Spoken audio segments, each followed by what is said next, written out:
Chapitre 2. Quelques objections. S'il s'agit là des points fondamentaux, il vaut mieux consolider ce fondement avant de poursuivre. Plusieurs lettres que j'ai reçues me montrent que beaucoup de gens saisissent mal ce qu'est la loi de la nature humaine ou la loi morale ou ce que sont les règles de bonne conduite. On m'a écrit par exemple « Cette loi morale ne résulte-t-elle pas d'un instinct grégaire, c'est-à-dire quasi animal ?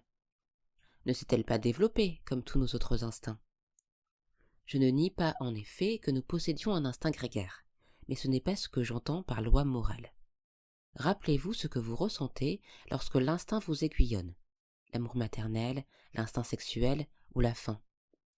Vous éprouvez alors le besoin impérieux d'agir d'une certaine façon. Naturellement, nous pouvons ressentir de la même façon le désir d'aider quelqu'un et sans aucun doute cette pulsion relève de l'instinct grégaire. Mais le désir d'aider est tout à fait différent du sens du devoir. Supposez que vous entendiez l'appel de détresse d'une personne en danger. Vous aurez probablement deux désirs, celui de porter secours, relevant de votre instinct grégaire, et celui de vous écarter du danger, relevant de votre instinct de conservation. Mais en plus de ces deux pulsions, vous trouveriez en vous-même quelque chose qui vous dit de suivre votre premier désir, celui d'aider, et donc de refouler celui de fuir. Or, cet élément qui juge entre deux instincts et décide lequel mérite d'être encouragé ne saurait être l'un des deux. Sinon, ce serait comme si la partition de musique vous indiquant de jouer telle note sur le piano plutôt qu'une autre était elle-même une note du clavier. La loi morale indique la mélodie qu'il faut jouer. Nos instincts sont les touches. Voici maintenant une autre façon de montrer que la loi morale n'est pas simplement un instinct. Si deux instincts entrent en conflit et que rien d'autre n'entre en ligne de compte dans notre esprit, manifestement l'instinct le plus fort devrait l'emporter. Mais dans les moments où nous avons le plus conscience de la loi morale, elle nous incline habituellement en faveur de la plus faible des deux pulsions. On préférerait sans doute rester sain et sauf plutôt que de courir au secours de l'homme qui se noie. Mais la loi morale nous demande de le secourir malgré tout. Elle donne souvent à notre bonne pulsion plus de vigueur qu'elle en a naturellement. Par devoir, nous stimulons l'instinct grégaire. Par exemple, nous faisons travailler notre imagination ou nous éveillons notre compassion afin d'accomplir l'acte juste. Mais il est clair que ce n'est pas instinctivement que nous rendons une pulsion plus puissante qu'elle ne l'est en réalité. Cette petite voix qui nous chuchote « Ton instinct grégaire est endormi, réveille-le » ne peut provenir de cet instinct. D'où provient notre inspiration de jouer plus ou moins fort certaines notes de musique? Elle ne peut venir des notes elles-mêmes. Et voici une troisième façon de présenter les choses. Si la loi morale était l'un de nos instincts, nous devrions être aptes à sélectionner en nous la pulsion qui serait toujours la bonne, toujours en accord avec les règles de bonne conduite. Or, nous ne le pouvons pas. Aucune de nos pulsions n'est exempte de la nécessité morale d'être refoulée ou encouragée. C'est une erreur de penser que certaines de nos tendances, comme l'amour maternel ou le patriotisme, sont bonnes et que d'autres, comme l'instinct sexuel ou l'envie de se battre, sont mauvaises. Nous voulons seulement dire que l'instinct de lutte ou le désir sexuel doivent être réfrénés plus fréquemment que l'amour maternel ou le patriotisme. Mais il peut arriver qu'un époux ait le devoir d'encourager son instinct sexuel, comme un soldat son instinct de lutte. Dans certains cas, l'amour d'une mère pour ses enfants ou la passion d'un homme pour son pays doivent être écartés, de peur qu'ils ne conduisent à une attitude injuste envers les enfants des autres ou envers les nations étrangères.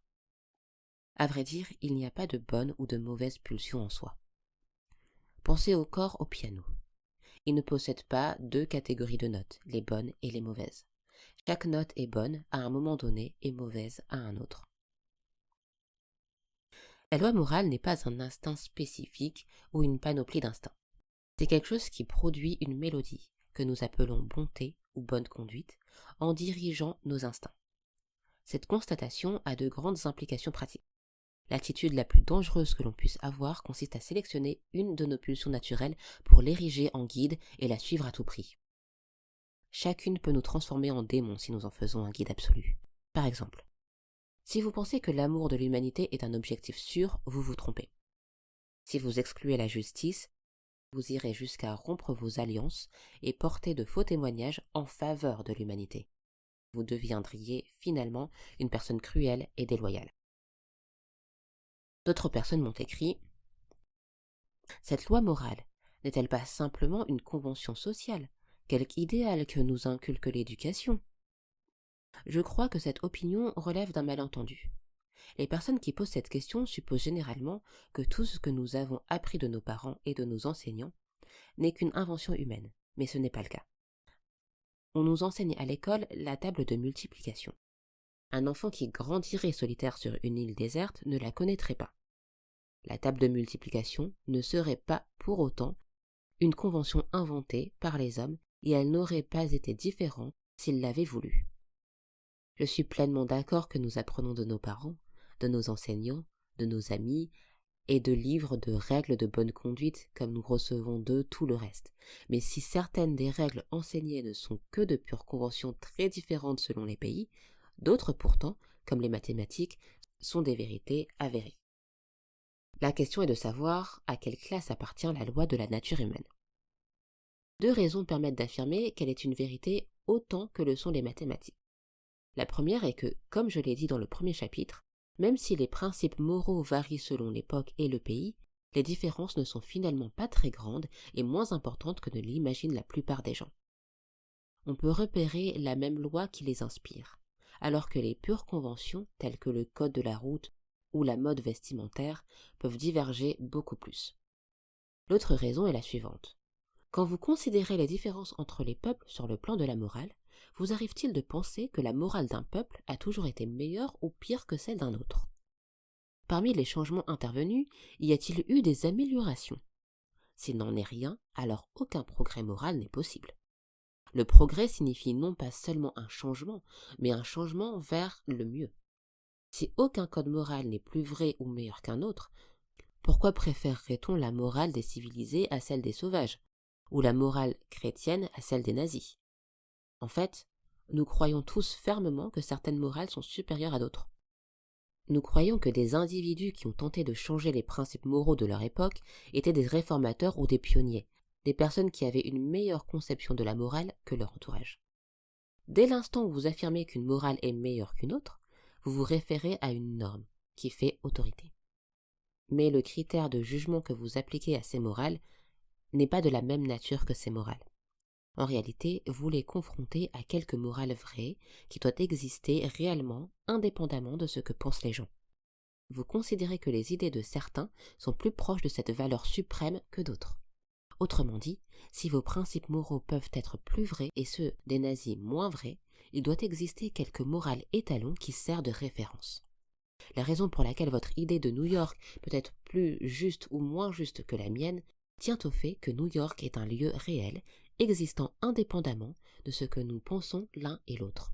Si chacun parlait seulement de la ville qu'il imagine dans sa tête, comment l'un de nous pourrait-il s'en faire une idée plus juste que l'autre?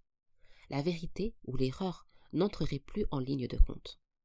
De même, si la règle de bonne conduite signifiait seulement ce qu'une nation approuve, il serait absurde de dire qu'une nation au cours de son histoire a eu un code moral meilleur qu'une autre.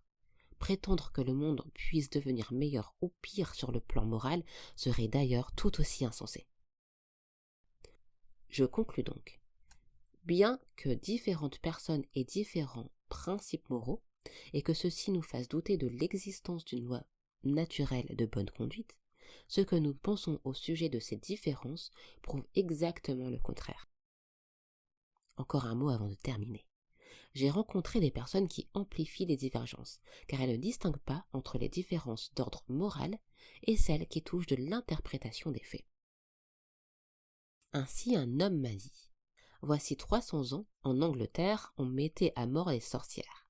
Est-ce que vous attribuez ceci à la loi de la nature humaine, la loi de la bonne conduite ?» Or, ce qui nous empêche de faire exécuter des sorcières, c'est que nous ne croyons plus en leur existence.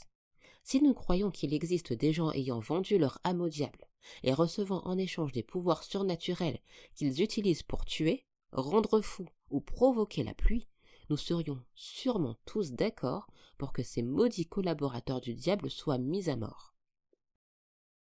On n'a pas changé de principe moral. Le changement ne concerne que notre interprétation des faits. Ne plus croire aux sorcières peut constituer un grand progrès, mais il n'y a aucun progrès à ne plus les exécuter puisqu'on nie leur existence. La conduite d'un homme ne serait pas plus compatissante pour autant si, persuadé de l'absence totale de souris dans sa maison, il n'y installerait plus de souricière.